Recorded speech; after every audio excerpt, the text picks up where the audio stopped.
I'm not surprised. I'm not surprised. So it glitched so hard, and I just realized my chair broke underneath me. But we're Yeah, fine. so I exited, like it ended. It had like a little circle loading on your face, and then it ended, and then it said you were still live when I exited. So I went back in and I like rewatched our conversation What the heck? as if I joined the live. Yeah,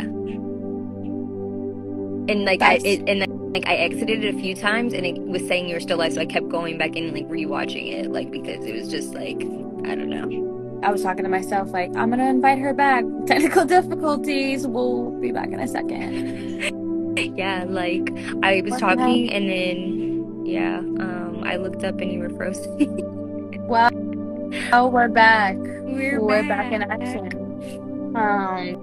But yeah, if you wanted to make a reintroduction, I didn't want to go through everything again, but essentially why we're here today, why we're doing what we're doing. Yeah, so this is our third embodiment episode, and this is the first time I'm doing it on this platform just because I feel like it's more aligned and I want this to be there. And my other account sometimes, goes missing. So I was like, you know what, let me just move to this platform. But I'm really excited to talk about embodiment and what I've had to embody after my Saturn return, now out of the shadow period in my 30s now, and what I've like learned and how much surrendering and acceptance I've had to mesh with, and that has been the same with like detachment. Like I think we talked about detachment in one of the last episodes. Detachment was such a key like learning moment, and when I learned that and applied it to all the aspects of my life, it was like, okay, this is great, I love it. And then it was like, oh, now you need to learn like acceptance and surrender, and I was like, oh, this is so much harder because you have to surrender and not use your human mind body to control something, and that can be very, very difficult, and also shows how like impatient you may or may not be. And that's something that I do struggle with, because I'm like, I can just go get it now, or I can just do this now. If I want something, I know how to achieve it. And so when there's something that I have to wait longer for, I am like struggling. So I tried not to do too much escapism, not to try to just really be like, okay, I'm gonna enjoy the moment. Let me look around and see what I may be missing, Yeah. the beauties I might be missing, So, yeah. We're in the Embodiment Series, and that's where I felt like we were beginning on our first take of reflecting on the fact of how long it had been in between our first, second, and now this third episode, which is wild to think about, because our first being in February, I realized, I was 23 when we met during that phase. Month after turned, 24. That year of my life was insane. I happened to be quite literally in Houston a couple months later, and that was all, it felt like manifested. It was all, I don't want to say it was all in alignment. Initially, that's the way it felt, but to be where we are today, it feels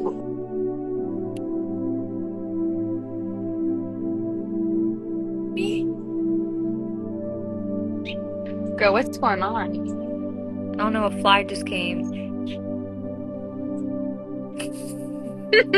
At the same time, like landed on my head. I was like, and now it's gone. It literally just told me that I wasn't using the app, so it paused the live. My hand, one hand is holding it, my other hand is here, so I'm like, I didn't slip. What's going on here? Embodied, being embodied, what that looks like, how that affects our community, our connections, how we love and talk to and live out this human experience for ourselves. I love that. I feel like the central topic of what we wanted to talk about today is surrender, and that's very aligning with what's going on in the world. And at the same time, I think a lot of people are asking maybe themselves what they could do, like what we could do on a collective level, people rallying, but what we can do individually, and that goes hand in hand, I feel like, with embodiment. So surrendering in order to align with your highest version of yourself, it's not the path most taken. I can put it like that.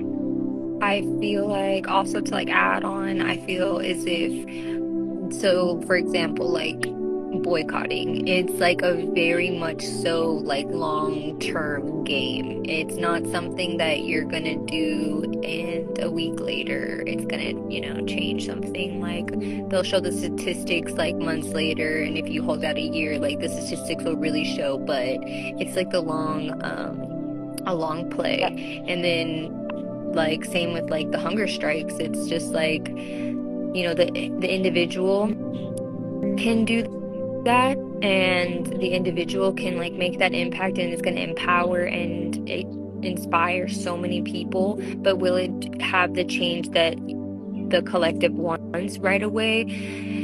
Not necessarily, and that can be, just disheartening to people, and it's totally understandable, but it's like, every conversation does matter. Everything that you do does impact somebody in some kind of way, whether they're aware, whether you're aware, Yes. whether the consciousness is there at the same time or not. It does matter and make a difference. So just choosing your day-to-day habits also will really help you to be like, yeah, I say I boycotted this, company Mm-hmm. because I don't support them and what they're doing or what they're funding for like 2 years. Has that the circumstances changed in 2 years in the way that I would want? Not exactly, but does everybody kind of know about this cause now? Yeah. And I think that's like a way in the right direction, because at least it can't be fully erased from history the way that they're already trying to do. Like, people are already talking about it, word of mouth. There's going to be families that are going to make sure that nobody forgets, just like there was families then that made sure nobody forgot like the real stories and the way that it was from their perspective, the people living in. Oh yeah.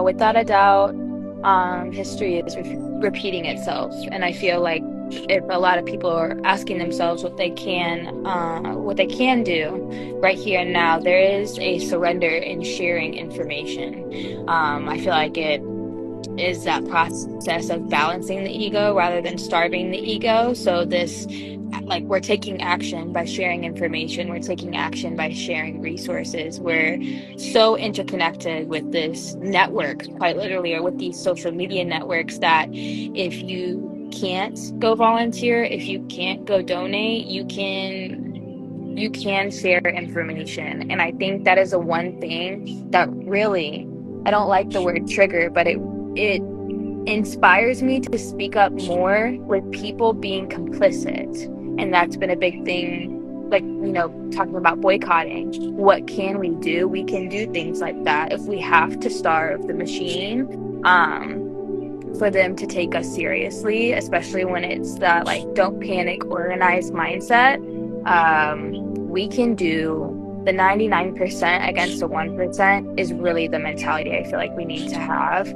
But surrendering in sharing, I feel like that could be a focal point that we need to have in community, knowing that we have nothing but the opportunity to share with each other, knowing that we're all walking each other home.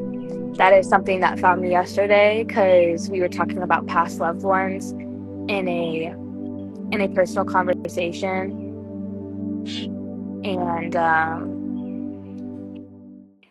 it just people going through it, people potentially losing, I don't want to get very personal and say people potentially losing loved ones and rub anybody the wrong way, but it's been a season of people passing, or people making that transition in order for other people to make this higher consciousness connection, if that makes sense too, and not viewing death as this loss, but viewing it as, okay, it's an initiation to deepen your connection with the divine. It's an initiation to deepen your communication intuitively. It's asking you to take a leap of faith, quite literally, because who actually, I'm being honest here, like, who actually knows where we go?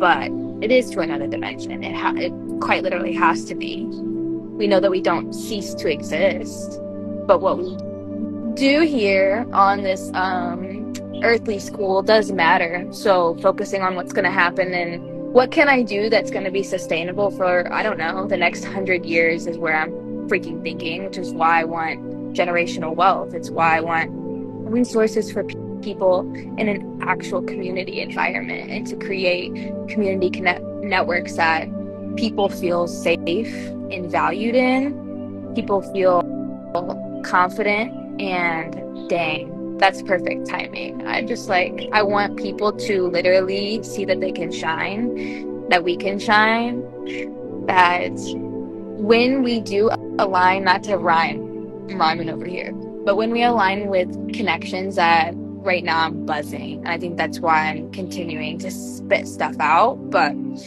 like a tuning fork, you're with soul tribe energy. You can't deny it. It makes you feel an entirely different way than maybe any other connections have made you feel before, like energized. You want to come out of these conversations energized, or experiences. And I think health and wellness, honestly, is changing for the better. I've seen some people say, like, with the nodes changing in astrology, them going into Virgo and Pisces, there's this misconstruedness of health and wellness and disregarding the medical industry. But I think there's also a beautiful opportunity to acknowledge how corrupt and capitalistic our medical industry is, and tune the F back into our sacred ancestral knowledge and actually apply it, because it's why they took it away from us in the first place. I agree so much, and to backpack off of you, it's so much about like balancing what you're doing, balancing the way that you do it, balancing the people and how you deal with them, and being able to be adaptable when dealing with different types of people is very important. Because if you think that to share information is going to be the same with every individual, it's not. And there's something that you can share with 100 people and it'll resonate with maybe half on a good day. And so you have to really think outside of the box on ways to stay talking about it and stay sharing, but without, I guess, giving that negative connotation to them. Because I feel as if people don't want to feel in a position to where they're getting like guilt tripped or like this and that. It's like you're unaware of like what you were doing, so there's grace for that. But if you're wanting to not learn, that's also a choice. So like you just have to stand on that. Like you just have to stand on like, yeah, I don't want to learn about this, and I don't really care if I'm supporting or funding it, because it's just not an issue to me right now. I have more important things to worry about in my life. And if that's your take on things and that's how you stand, and you are okay with that, that is on you. And I am not going to like use my energy to try to sway something that you are already at peace with. However, the people that are like, I'm going to do more research about this, or I didn't know about this, I'm like, yeah, you should look into it, and just like, start blocking the people that are trying to paint the narrative of, this is mutual. It's not mutual. A lot of things are not mutual amongst people, and that is why there is like a hierarchy, a capitalistic dictatorship, all of the things, because it's all about power. Who can I get to listen to me? And unfortunately, especially in America, we just listen to whoever is trending. And I just wish we would listen to the people that make sense instead a little more. And the people that are like, yeah, it's all connected, and let me show you here. It's how it's connected. And I understand you can't fully disconnect. You can't fully disengage. It's a little bit more difficult, but you can take steps all the time. And I know that it's uncomfortable, but it's not as uncomfortable as famine. And unless you've experienced that, I don't think that it's too uncomfortable to like keep acknowledging. But it's definitely something, as an empath, as someone who's very sensitive, that I cannot sit there and watch it too much because I feel it so deeply, but there are very artistic pieces that I love sharing because it's so inspiring and passionate and can spark emotions compared to maybe more emotional ways. But the emotional ways get me every time. That's how I stopped drinking dairy milk, because I was like, I can't do this. And I was vegan and vegetarian for a little bit because of the videos and things that PETA was putting out. So I'm very influenced by things that I have empathy for, but a lot of people don't, or a lot of people just don't even want to be open to that emotion and that feeling.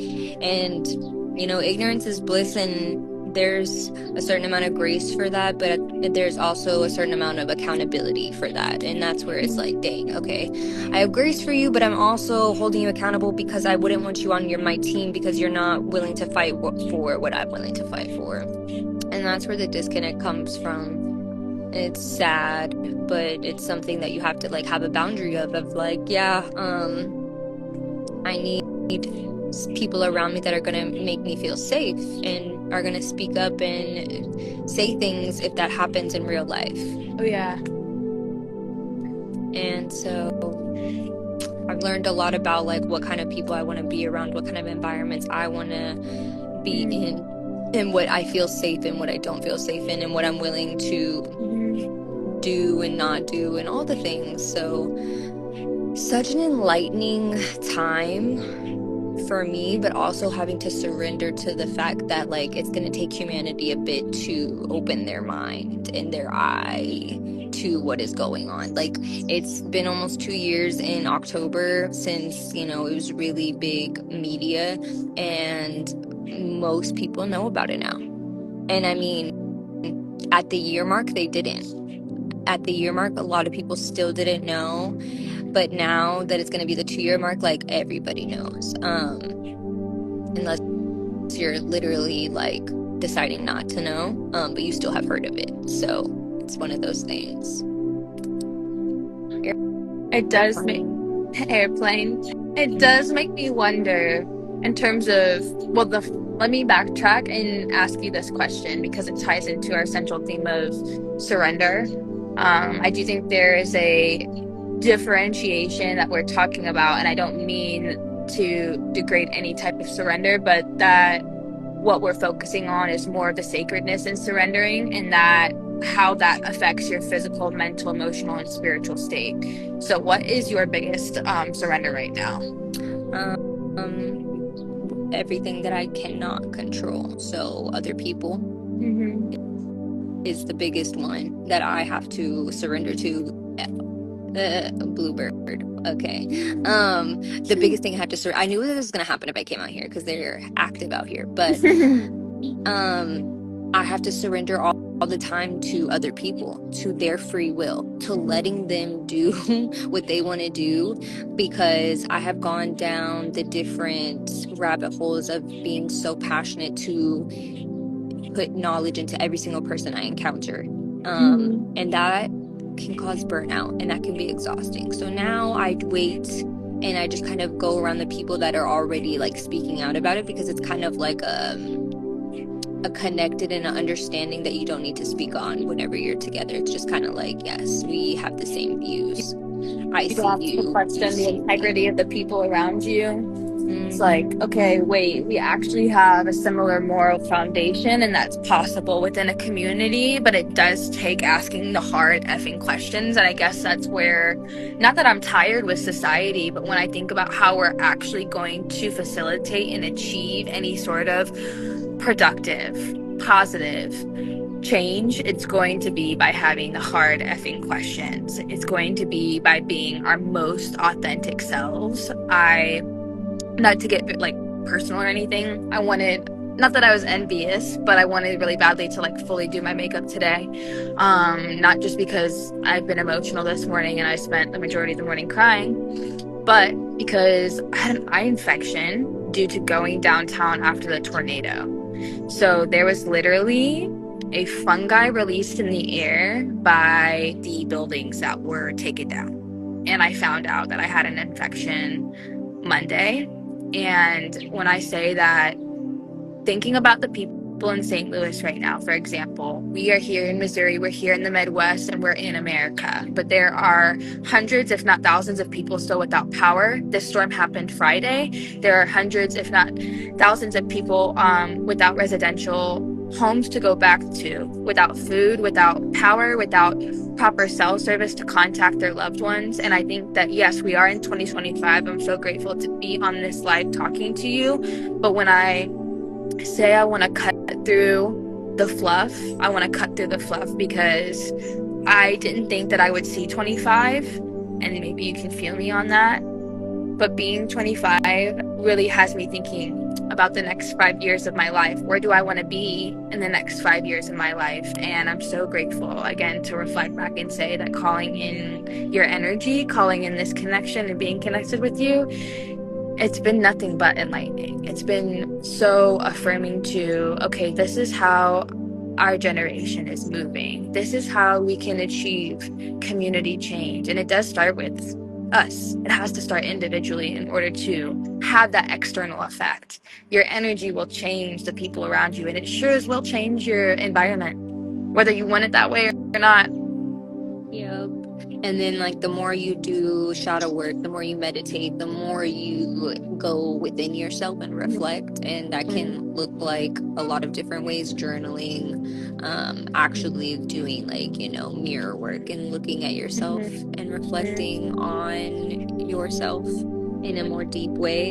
And the more you do that, the more you're going to learn and see the world for what it is, and how, especially in America, how many people have suffered just like you. Like, most the ratio of women that have endured abuse, is a lot higher than it should be. But that also just means that it's like a collective thing, and that it's something that the people that have that in common gives them something to connect and come together, and not to trauma bond, and not to enable people to only connect with people that have been through the same things, but to build that, like, strength within each other, because you understand something that only people that have been through that can understand. And girl, I feel like you perfectly defined, because someone asked me yesterday why, and I don't mean to be punny in saying this, I've genuinely thought about it, but they were like, you should be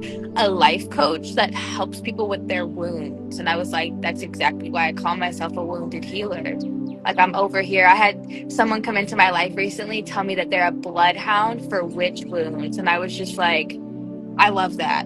Like, I want to work deeper with you after having a clarity call with her, because I was already called to work with her energy. And when she began telling me about, like, unaligned history, and that's when I'm trusting that fear I feel with, like, it happened with you. I can be honest in saying that. Connecting with someone, even on a digital level, is okay. I'm going to set whatever this is aside and show up and be who I want to be, not who I think you want me to be, And I think that's where we had to even decide if we had a personal connection before we pursued a professional connection. This is a professional yet personal experience. And I think that's what I'm so grateful for, is being like, oh my God, the more that you get personal with people, that vulnerability, that authenticity, that's what, as of yesterday, I was informed vibrates higher than a frequency of love.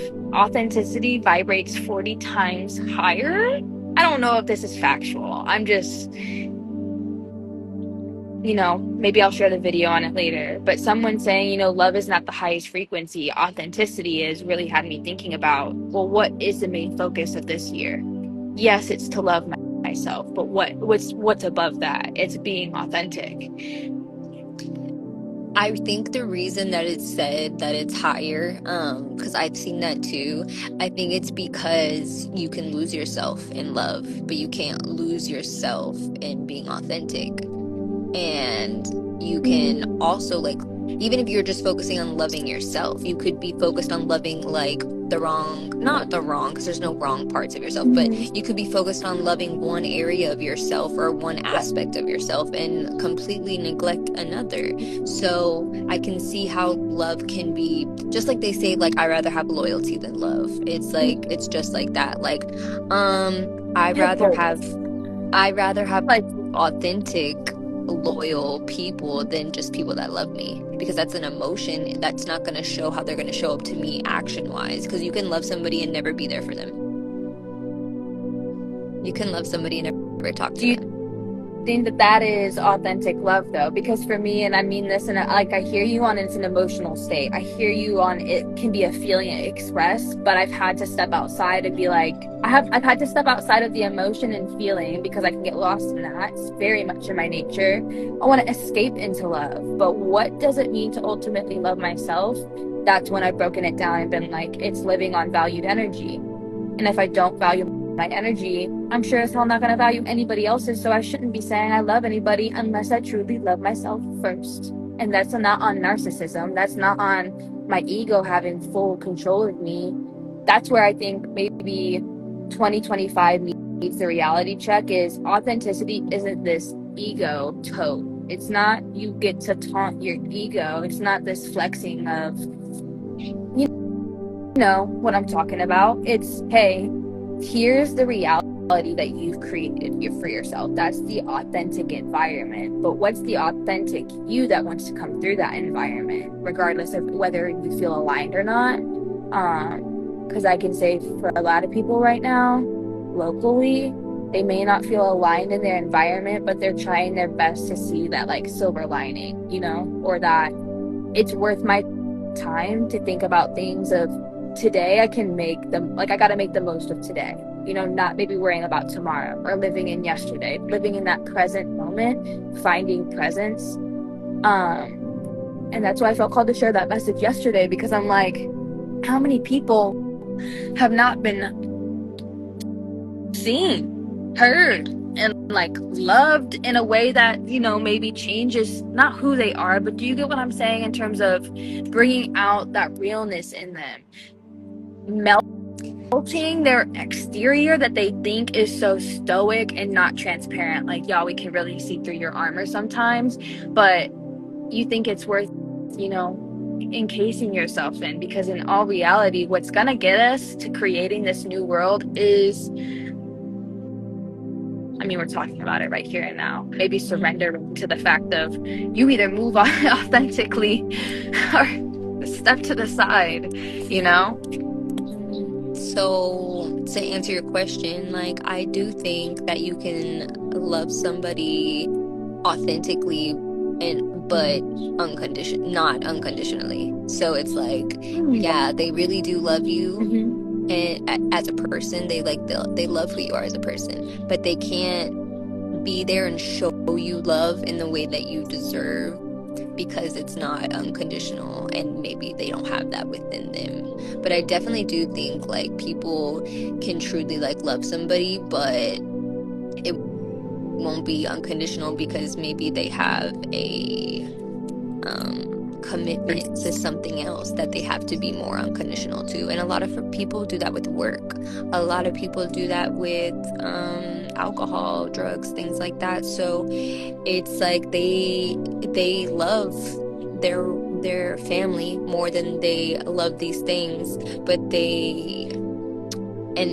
that can be authentic and true to them, but because there's something within them that is missing and that no one around them that they love can seem to fill for them, there's something else that they're feeding more, and they are more unconditional and more consistent, and they can be held accountable to do those things. And it's funny to see how people can be so accountable and consistent to habits and things that make them feel good, but when it comes to people, it's a lot more work. In any relationship that has a good foundation and is true love takes a lot of work, takes a lot of uncomfortable conversations and situations. So I think there's like so many levels to it, especially depending on like how deep you know yourself, and then how deep are you knowing the people around you. Like, are you really getting to know them, or are you already making prejudgments based off of the surface and what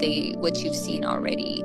And then are you going to take one situation and run with it, or are you going to see them as a human being that has a 24-hour day just like you, and one day they can be a hot mess and the next day, you know? But also like saying like, wow, that person was a mess in high school and look at them now, and being able to accept that about them, that that's what they had to go through to be that person now, and not to say like, oh, there must be something, you know, that they're hiding, or there must be, you know what I mean? Like, it doesn't always have to be like that. And remember, your brain doesn't fully develop till 25, so what you did before that really shouldn't be held so heavily against you. And that's why for me it's like, I don't encourage anybody to have kids or get married before your Saturn return is over, babe. I'm so sorry. I too wanted a family and kids and everything by 25. I wanted to, you know, be a young mom, all the things. And now I'm so grateful that I'm not, just so that I could have learned and loved myself to the capacity that I'm able to do now. Because I even have to put my fur babies as a priority, and sometimes I'll be like, you know, I picked you a few years ago, but I wouldn't have done that so much now because I would have wanted more freedom. And, you know, I love them and I wouldn't change it for the world, but I see why it's so important to have patience and surrendering to your life, and not to be so hasty in decisions, especially in your 20s. Like, your 20s are really about experimenting, and then you go to the final project in your 30s. Like, don't present anything until your 30s. I don't know how to like explain that in like a way where it's like, I'm not saying don't go for your dreams, but it's just like, don't set anything into stone until like you're in your 30s, like, because your whole style, mindset, wants and needs, everything is going to change so much. Like, I feel like every year of my 20s I wanted something different, and I was someone different like every single year. So imagine like, you know, one year wholeheartedly wanting and loving something, and then the next year realizing like, actually I feel differently about that now. And making permanent decisions can be, you know, seeming like you're so certain at the time, but you don't know what you're gonna feel like. You don't know what you're gonna feel like in 10 years. I promise you don't, especially because your little brain isn't even able to be balanced at the time. So you know, non-sponsored, but, you know, do not get tattoos so early and then thinking that you are so smart and that you just know everything, because I promise you can make permanent decisions every day as soon as you start being 30 if you really want to. Like, you can make a list starting in your 20s of all the things you want to do that are permanently altering decisions. If you still want them in 10 years, babe, I will help you do it. I will help you do it. I was gonna say, girl, everything is temporary. So what we think is permanent, except maybe those soul contracts that haven't been fulfilled. You know, that I think that's also, not to cut you off or anything, that is a very inspirational and influential message, because I think a lot of young people may be asking themselves, what the hell is worthwhile right now in my 20s? Like, what should I even go for? What is worth pouring my energy into?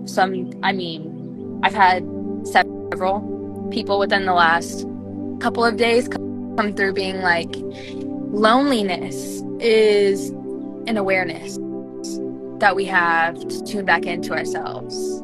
Loneliness is this feeling of, it's yearning also, I feel like, of when we tune back into ourselves and we're able again to pour energy or love into us.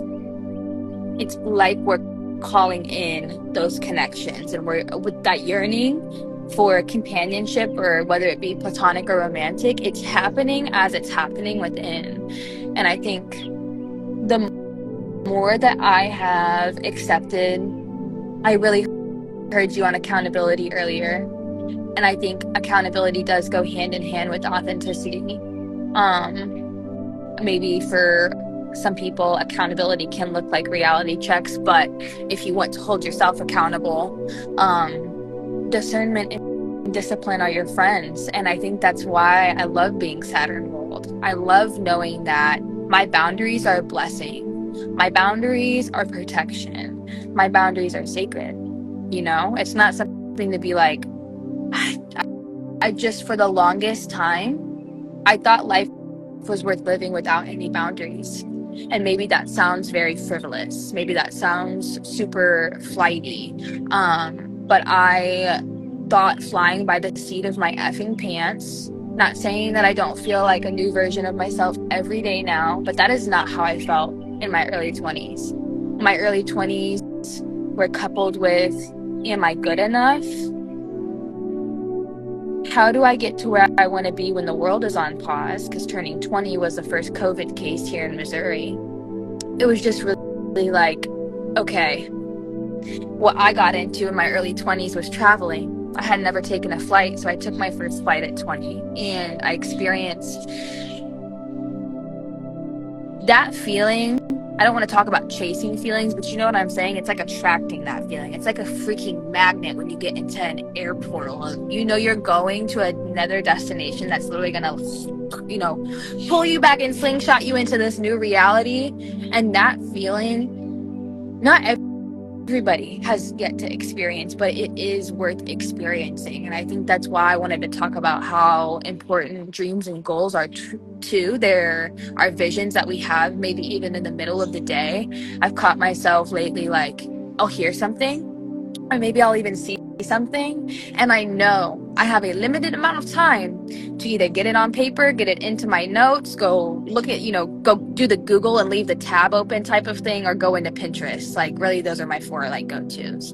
But I love those lightning bolt moments, no pun intended, with the crazy storms that have come through. But that is what I mean when I say as within, so without. Our internal environment do happen to affect and reflect our external environments, and not always are they in our control. And that is why I hear you when I say I feel so strongly about what's going on with our, whether we want to consider them our relatives or not, our relatives on the other side of the world. We are all family. And what I have found working with children, Rachel, this very beautiful statement that is not mine, but I read it today and I was like, I'm going to take that into the podcast. We don't question whether or not we should care about all children, but we question whether or not we should care about all people. We were all children once. And I think that whether or not you believe in a higher power, whatever you want to call your higher power, we are all children of fill in the blank.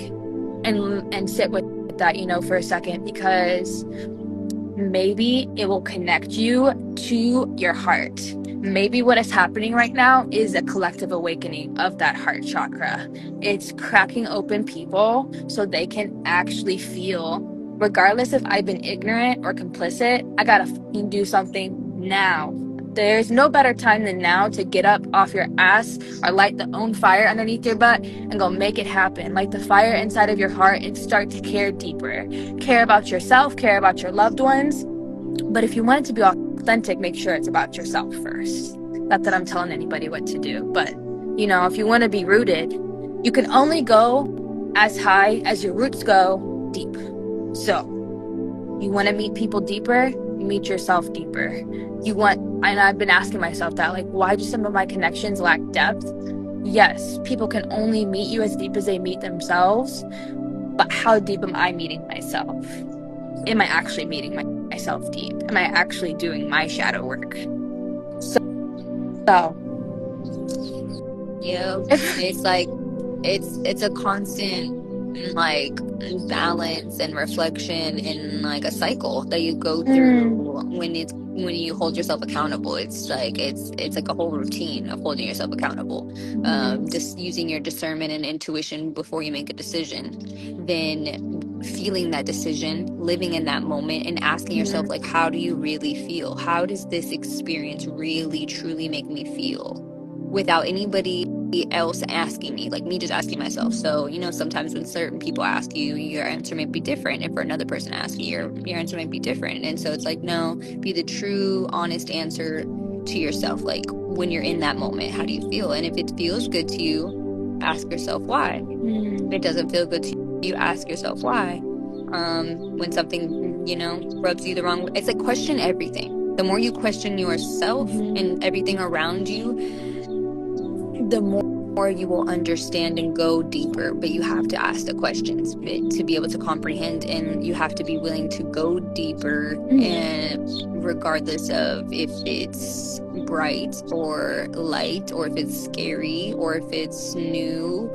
or it's uncomfortable, like whatever the emotion and feelings that you're getting behind the action, it's like you have to go deeper within yourself of figuring out, like, why are those responses happening? Why is that reaction happening? Why am I getting this response? Like literally just question everything. And I feel like that's the way to really do your reflection and shadow work, and that will be how you can hold other people accountable, because you'll see in them what they may be overlooking, and you can remind them on it. Like posture is something that we all kind of forget and fall weak to in our habits. And if we would all just hold each other accountable, like, hey, check your posture, because we don't want to be hunchbacks, like not because we're trying to act superior, like you need to sit up and look better. No, literally, I'm hunching too, you just can't see. And so it's like, if we would all hold each other accountable on our posture, none of us would be hunchbacks, and it's just like, if you apply that same concept to other things, screen time. Exactly. It'd be like, have you touched grass today? Have you touched grass today? Have you, oh my God, are your eyes okay? Have you eaten enough? How is your body feeling? Like, if you would just question yourself throughout the day, all the time, instead of being like, I gotta clock into my 9 to 5 and I get an hour for lunch, and that's as far as you think, and you don't question anything else besides like what you're consuming, like, visually or in your environment, then like you're doing yourself a disservice. And that's fine. That's fine if that's what you want to do with your life, but just understand that that's the same kind of people you're going to be around, is the same people that are just like, I don't really feel like doing the extra credit. I don't really feel like walking through the garden and looking at the flowers right now. I'd rather watch the game, or I'd rather watch my show. Even though like with technology, you can pause and do everything like later. You don't have to like schedule a cable right then and there. But still, some people are like, no, I know it's a beautiful day, but I just really want to be a hermit today. And you have to accept the different phases in people. Yes, hold them accountable, but don't force them to be aligned with you constantly. And that's where I feel like friendships and in relationships, we can get lost, because yes, we usually go to the gym together, but you know what, this week I'm not going. And you have to love me anyways. You don't have to, but I would like for you to love me anyways, and just give me grace this week, and next week hold me accountable, and we'll go hard. But you know what, I'll let you have a week off whenever you need it, you know what I mean? And like, make it a cute like thing, rather than like something like, you're not coming all week, like, you know what I mean? Like, stop giving people such a hard time, again, because we are all children, and it's like, your body is not always gonna be up to doing something, especially as a woman who has a different cycle than a man. And it's like, yeah, my body is asking me to rest, so I gotta do it. And that is more empowering, and those boundaries are more authentic than saying like, oh, I said I was gonna go to the gym every week. Like, it's okay. It's okay. Yeah, to girl. adapt. I know I shared a while ago that I was consistently going, and then crickets on my end, because life has been lifing the last 60 days. Like, working a full-time job, planning a community art show, trying to figure out when to fit myself in. That message that, like, I want collective message to also be reflective of what I'm telling myself. It's a reminder to myself. With everything I want to put out, this is a level of accountability I'm trying to keep within. So if you want to roll with me, roll with me. And if it doesn't align with you, it doesn't have to align with you. I'm so tired of people trying to come into my life and make the shoes fit. They aren't meant to fit everybody. access to energy is a privilege. It's not a right. Protection of energy is a divine practice. And I think that a lot of people should be more, not just be more educated. I'm not telling people how to feel or what to do, but I do want education in a spiritual and wellness environment to be like at the forefront of our minds. If we're going to educate future generations, how are we going to do that? We know that the education systems are broken. We know that multiple systems across the board here in the country that we reside in are broken. But if we want future generations to be able to lead the new world, it's not the Illuminati New World Order, but I did want to say New World Order, in a way that sheds light on us coming together, unifying for a community purposes, whatever that looks like, I guess, with the respect of one another, just as if we were from the same mother, as if we're not. And it's crazy because we live in a world where the most people that hurt and abuse each other are your own blood. And it shows how off the collective is when it comes to support and like sisterhood and brotherhood, right? Motherhood and fatherhood. We could do all the hoods, but They're like schools. They're each their own school. Literally. And so it's just like, yeah, like sometimes you fail the brotherhood, and sometimes you fail the motherhood, and sometimes you fail the whatever. But the point is that everyone is going through something, and everybody is the way that they are for a reason, and not to enable them, but to have empathy and grace for them. And then before you can hold somebody accountable, you have to have grace and empathy, because how can you hold somebody accountable if you don't have empathy for what they've been through, and you don't have grace for them to like understand what they've done? Like it takes people a while to figure out what they've done and the choices they made, and how it's like cause and effect, like the big cause and effect cycle that we like draw out about like the environment. That's like you can apply it to your life, and if you give someone the time to do that, they're gonna look at it. Even if they looked at it over and over and over again, like it's gonna take them a long time to process it.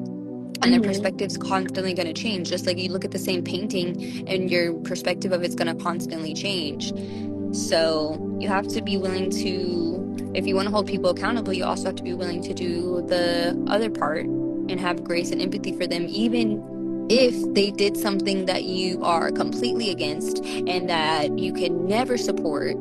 You still, if you want to hold them accountable, you still have to be able to do both. And I think people forget that because they're all, wanting to just react to the one thing that they know, and that one action that triggered them, or that one action that got, went viral, or that one action that, changed the world.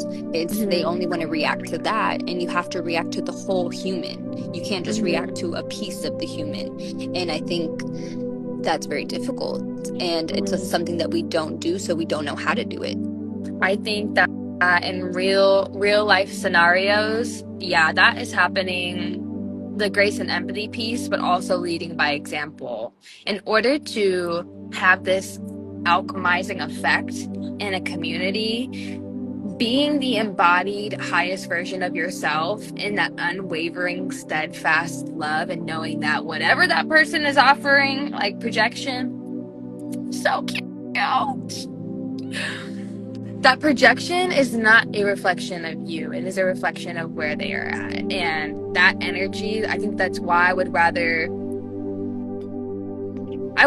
empower people to understand that when you start to look into spirituality, when you start to maybe close your eyes and hold space for yourself, and maybe you hear an inner calling or that inner voice, that higher self trying to connect with you, or maybe other experiences. I know so many people across, there's just an infinite amount of ways. There's not just one way, which is why it's very beautiful. But in order to have that higher self connection, what then happens when you're connected is it's that shocking factor. And I think our maybe our 3D selves are so still shocked by that.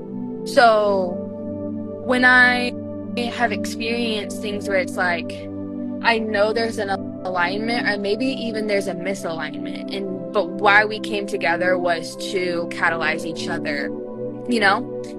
That is what I think of when I think of, okay, in any sort of what has felt maybe like a negative experience recently, is knowing that if I stand firm in what I value, and I know where my love is at, not just for myself, but for what I value, then it's like that, who can stand against me? Not that I even need the armor. It's like I can drop all the armor. I think that, someone recently in my community was talking about like a women-led army, and that vision of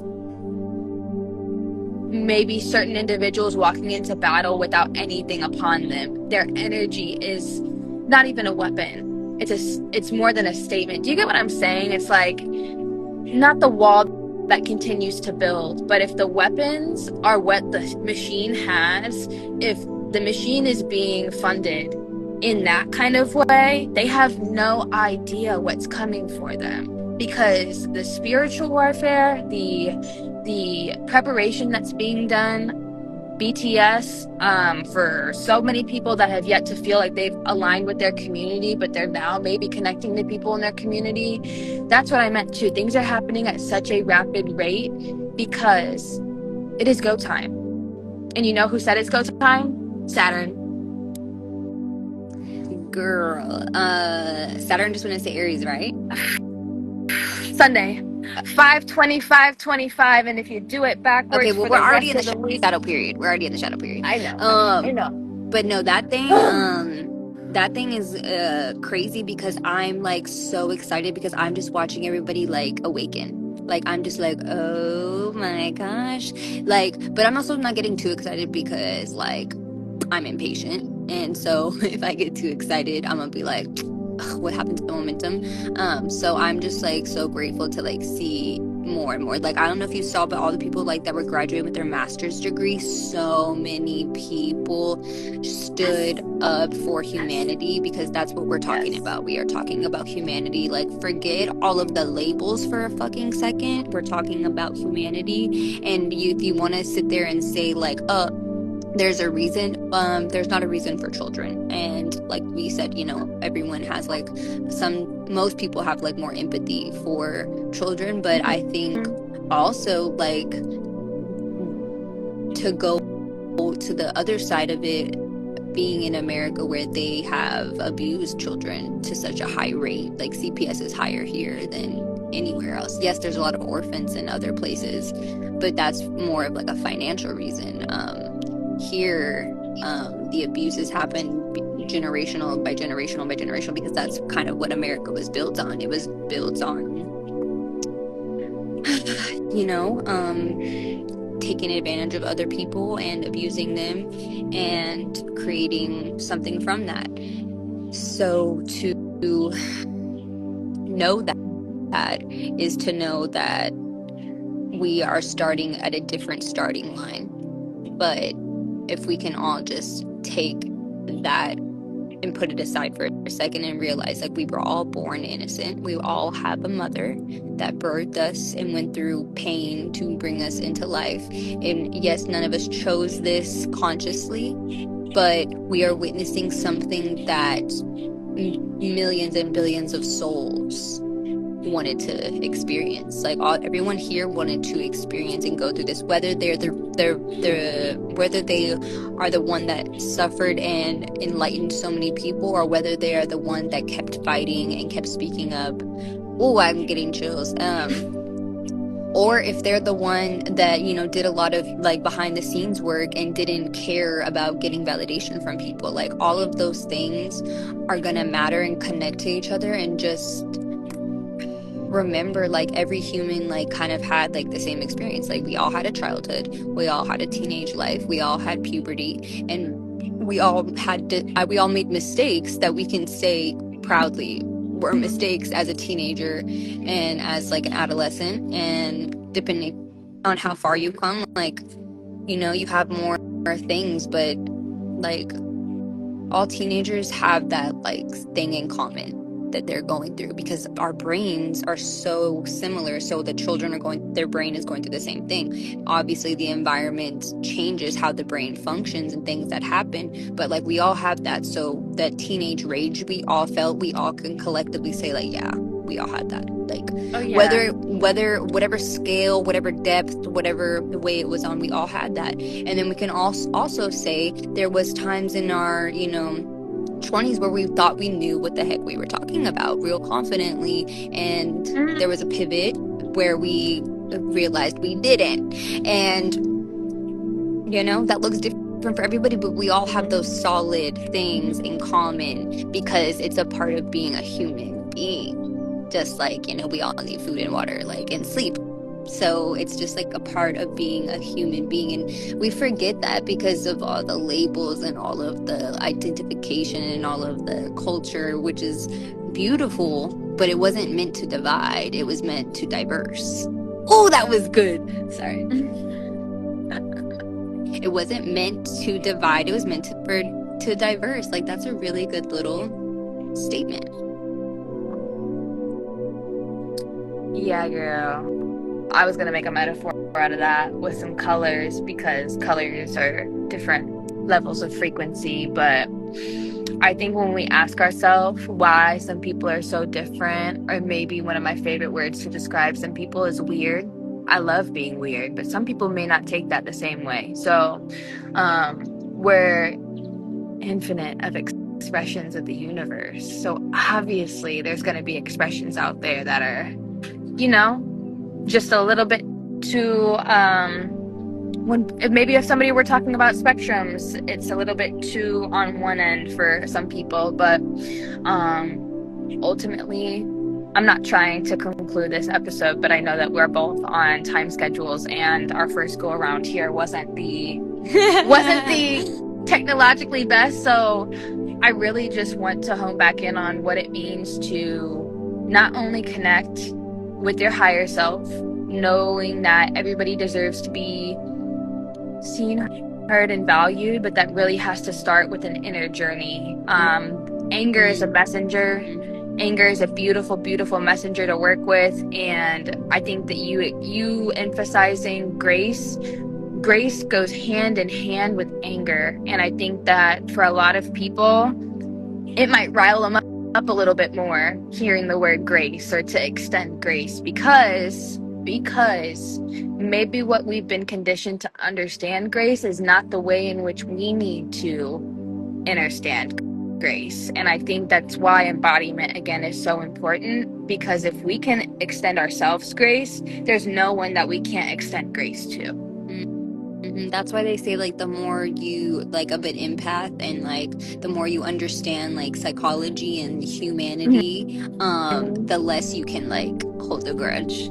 And for me, I definitely feel like, even by the person that abused me the most, like, I don't really hold a grudge, but will I ever let you cross a boundary, any boundary with me ever again? No. Will you probably ever see me again? No, because you lost that, and now that boundary is up. But do I resent you and wish it bad upon you? No. But do I have like a knowing and an intuition that you're receiving what you need to receive, because the universe loves me and has my back and is going to teach you lessons, especially as a Saturn ruled person. When I sit back and let Saturn do what Saturn needs to do, I see so much more magic, and it's very hard to surrender and to embody like that saying, like, the universe takes care of me. To say it is so easy, but to feel it and to act it out and to live it daily is another thing. But I promise that it's so much more worth it. And then when you do speak about it and speak your truth and tell your story, you'll be able to say, like, I had grace, I had forgiveness, I had a lot of anger, I did a lot of things to myself, to others, in response to what I was feeling on the inside. But I've been able to accept it and surrender to my story, and decided that I'm not going to let that define me. And what I'm doing now defines and shows more about me than anything else. And finding that piece of like, no, I've been showing up for 3 years in this like spiritual community, and I have had goddess vibrations for 4 years. So actually, no, like everything else like doesn't really show my habits or personality or what I'm caring about. That does, because that's what I've been doing consistently for the last 4 and 3 years. So that has more weight on it than you bringing up anything or anybody bringing up anything that I did before my brain was fully developed.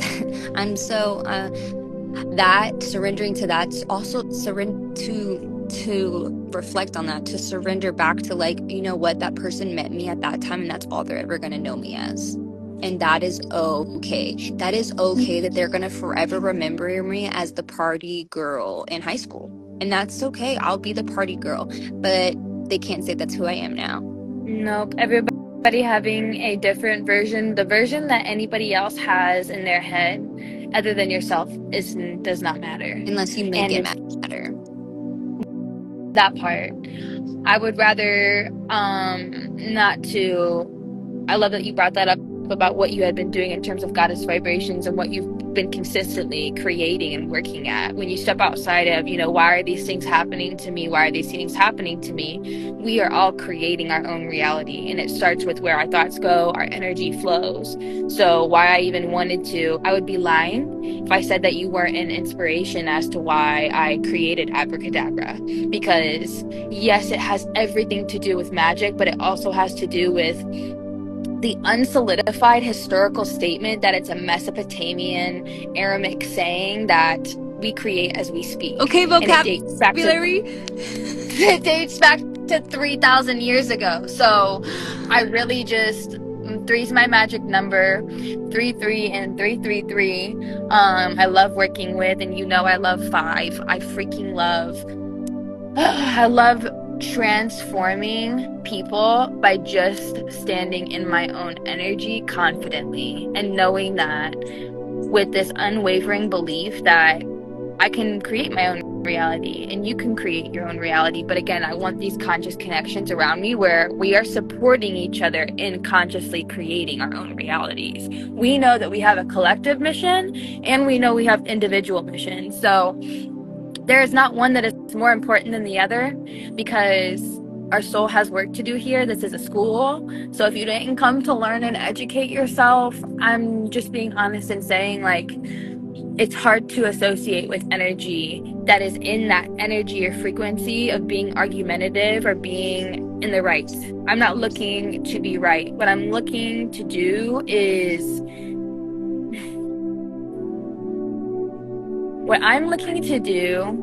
be so embodied in who I am because I've never wanted to be anybody but me. Even when people asked me as a kid, what do you want to be when you grow up?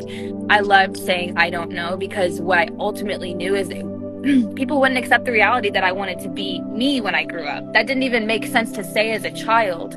But now here I am, 20 years later than being asked that question for the first time. And I feel like I'm living out the best year of my life. And the reason why I feel that way is because I've been consciously creating my reality and subconsciously doing it. So that subconscious programming where people are like, oh, we have to reprogram our brains. You do. You don't get to bypass certain things in spirituality. That's where we can have an ego death. And I think that a lot of people may associate ego death to psychedelics. My friends here to state that plainly, you do not need psychedelics to engage in an ego death. If you want one, ask for one. It's as simple as that. And if you ask for one, trust that it will come, but be prepared to experience a very alchemizing, transformative, eroding, why don't we have more words for experience? You get what I'm saying? And that in itself, an ego death is a creation moment. It takes us past ground zero. And I think that I really like the analogy you gave of being at the bottom of the mountain before the Saturn return, and that you're climbing and you're climbing and you're climbing. And I also really like that instead of this spiral, I think we've been educated to think that spirals only go down.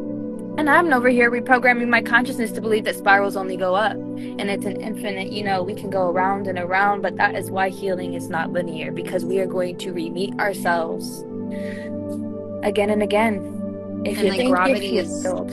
like a thing that like we use to like help define the earth, but like gravity does not apply to like spiritual growth in any way, shape, or form. So it does make sense to say like I felt on top of the world last month and now I feel like I'm buried beneath the dirt this month, and like that's totally valid. But also when it comes to the words ego death, I have learned and transformed my perspective on it, as in like each ego death is not necessarily an ego death, but it's just a spiritual awakening. But what dies is a way of thinking, a way of perceiving, a way of reflecting on things. And so a piece of us does die, but because our ego can never truly die, and like our ego that we had as a baby is still a part of us, it's constantly like evolving with us, but parts of our ego, like branches, can definitely die. But I feel like when we say the word ego death, people get kind of scared. In a way that I'm like learning to explain it is just like it's just a spiritual awakening. But when you awaken something else, Girl, I'm over here like I'm not trying to scare people, but I do love that people get scared, because I'm right along there with you. I would be lying if I said I wasn't scared, but the journey is a journey, and there is no sugarcoating in ego death. I love saying maybe it's a spiritual awakening, but to have dark nights of the soul, again, not the path most taken. If people saw a dark tunnel in the funny house mirror room, when we're going through the amusement park, they're going the opposite direction. But as much as I have tried to deny it, I love venturing into the darkness. So again, maybe being some sort of guide, which I know you can relate to, and walking that tightrope with people.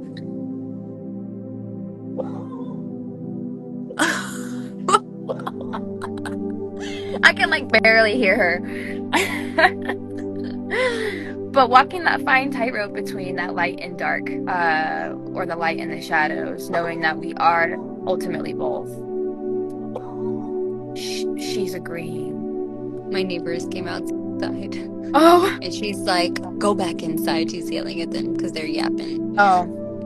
Don't interrupt because the same thing happened over here. She barked because the other neighbor came out, and she'd be like, don't interrupt this. No, she really is, especially when the cats are out here too. Like, she'd be like, she's a patrol dog for sure. And because the cats are both like right here, like one's right here, and so she'll get up and like let them know, like, don't worry, I got it.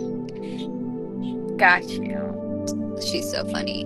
But yeah, no, the explaining it in the like the ego death, I kind of like scaring people too, but also like I've come to a place where I'm like, let me be super gentle and meet them where they're at, because I want to impact more people. But no, my Reiki mentor taught me, she was like, yeah, like it's not really ego death, like it's just a word that people found and like ran with it, saying like vibes or like aura or like this or that, like they just run with it. And yes, there are aspects to ego death in spiritual awakenings, but it's not like a scary thing. It's not the ego word, it's the D word that I know people are like, but I'm also like, we're all walking each other home. When you say the E word, it activates the ego. It's literally like, you're talking about me? What? You're talking about me? I don't exist. And then it's like, what, you want me to die? And so it's like very like, huh? And the person that you have like built yourself to be is very like offended by that, because you're just like, why do you want to kill me? But it's not you in your entirety, right? Like if you could just break a couple of those pieces off so we can move on, that would be great.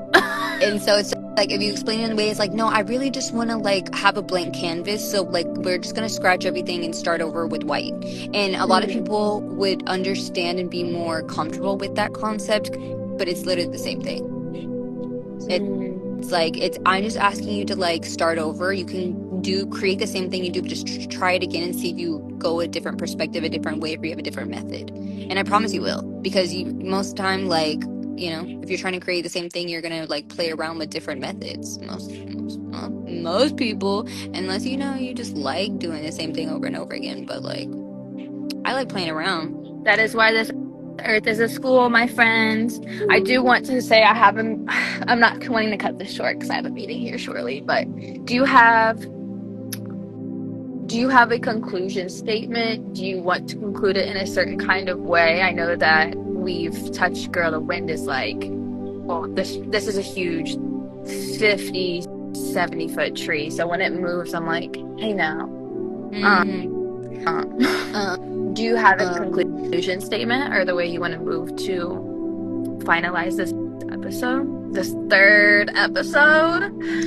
Basically, just always, like, don't stop questioning yourself and everything around you, because it's your story and you can ask as many questions in that story, and you can go as many routes as you want to go, and you can experience as many things as you want to experience. So don't ever limit yourself to thinking, I have to do this, or I have to show up in this way, or I have to present myself in this way. Like, you can change your mind, you can try all the different things. And I think it's so powerful to be mobile, to have that modality with it, whether it's in your style, whether it's in your work, whether it's in your hobbies, skills, habits, all the things. I think it's so important to just like try new things and to put yourself in things that intrigues me. Even if you're just observing, like, just go watch people do that, just to see why you're being called to it. And it could be a completely different reason than you're thinking of,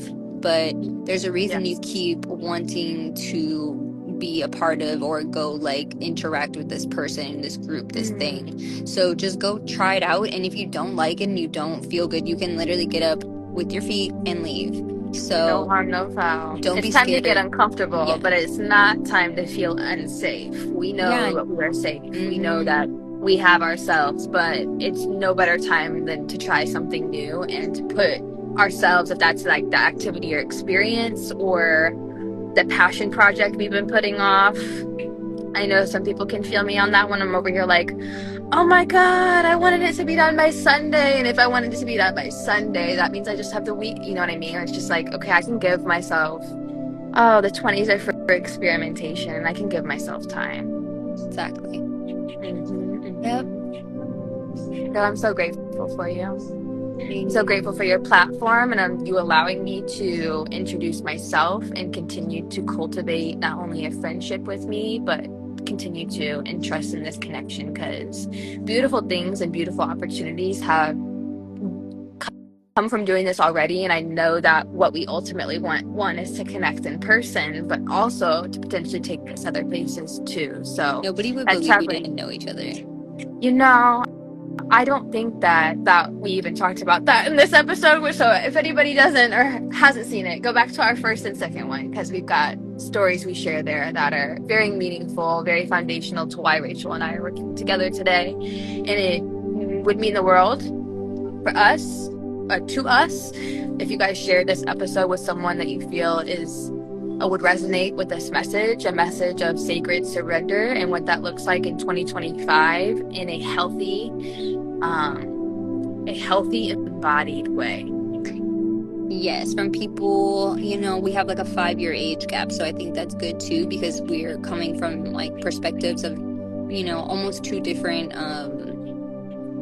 age groups, but we still are very like-minded and see things very similarly. So I think it's good that we are able to like connect those worlds and to let people know, like, there are a lot of people that maybe are not in your group that do think the same, but you can't find them unless you're engaging, interacting. So you know, you'll find people commenting on this post that, you know, are like-minded and are into podcasts and listening and talking. So it's a great way to like build community. And we both have channels in our profiles, which I think also helps people be like, oh, okay, a lot of people are going through this thing. Or like when you send those messages and like everyone likes it, it's like, oh, okay, everyone kind of needed that. And so it's like a nice little way to stay connected in a way in a world that is so easy to disconnect but be connected. Mm-hmm. Cutting through all of the noise to give you an authentic, aligned, embodied message that hopefully activates you and you're willing to share it with your community, because the more that we're able to share with each other, the more that we're able to connect. The more that we're able to connect, the more that we're able to unify. And you already know when a wave forms, it's going to come crashing down somewhere. And any form of destruction is also a form of creation. So I'm here for the dismantling of all of the systems that need to be replaced. But that's going to take the hands of some authentic people. Shout out to the Pope.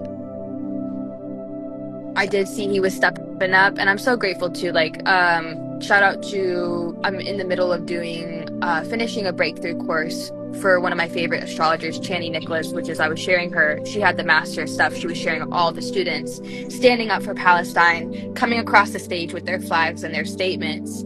That is where I'm at with astrology. You can keep your horoscopes, you can keep the, not that the affirmations, the daily affirmations aren't vital to some people's success, but we are at a time in an astrology of being like, yes, it was already up there. We didn't need to speak it for it to be reflected. What we're doing is interpreting what has already been known by our ancestors. You guys are still believing it's 3 p.m. But we're out here connecting the cosmos for you. And I say I'm here sharing Chani's message, because I really, like, I can't lie when I say I feel very aligned astrologically with who I'm able to be like, okay, I did once follow or interpret some people, like astrologers, and take what they were saying into account. But if I'm wanting this unified message, I have to look, no pun intended, at both sides. Not that there is a binary system to look at. Astrology has many, many different diversified philosophies.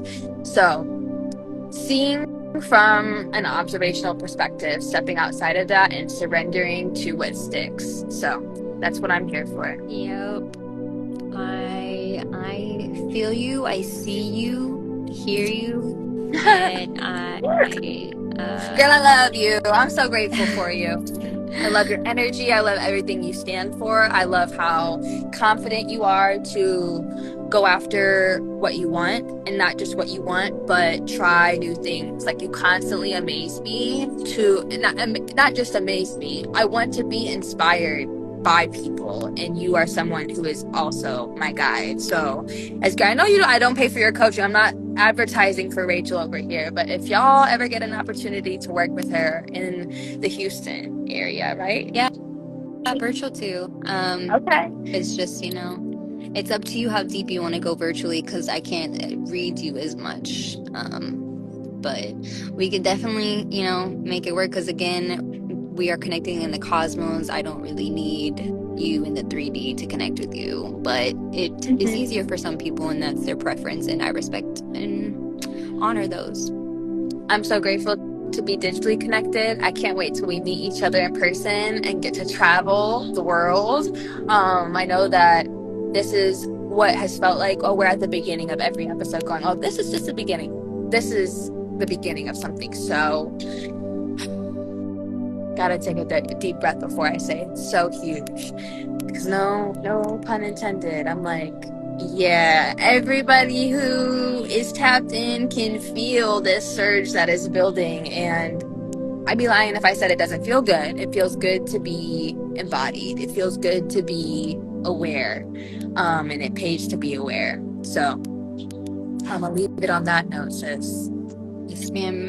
The mind is the most powerful thing that we have, and its only limits are the ones you believe.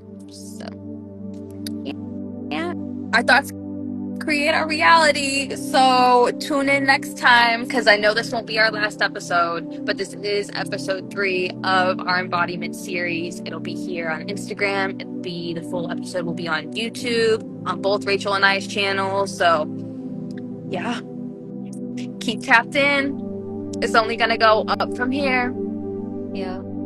Thank you so much. Thank you so much. Let me know how the rest of your evening goes. I'm so excited for you. Thank you. I'm going to be so exhausted, but it'll be worth it in 24 hours. Oh, I feel so energized from this conversation. I feel like I should go to the gym. So maybe you're Because I'm gonna eat and go to the gym. You know, hold ourselves accountable with that health and wellness routine, right? Like even before the flight or the drive, it doesn't matter. Get your fitness in. Gotta do it. I'm proud I feel of better you. about myself, you know? So it's like, I'm gonna keep doing what I feel better about myself, even when I don't want to do it, which I absolutely don't want to do. Like, well, I'm proud of you for choosing you and showing up for you. It's not easy. Thank you. Same to you. Thank you, babe. Alright. Bye. I'll talk to you soon. Keep me updated on how you're texting immediately after this. Bye. Love you, girl. Hope you have a great evening. Love you too. Bye. So this is our live. This is the end of our 3rd episode. Thank you so much for tuning in, and we look forward to creating together in the future.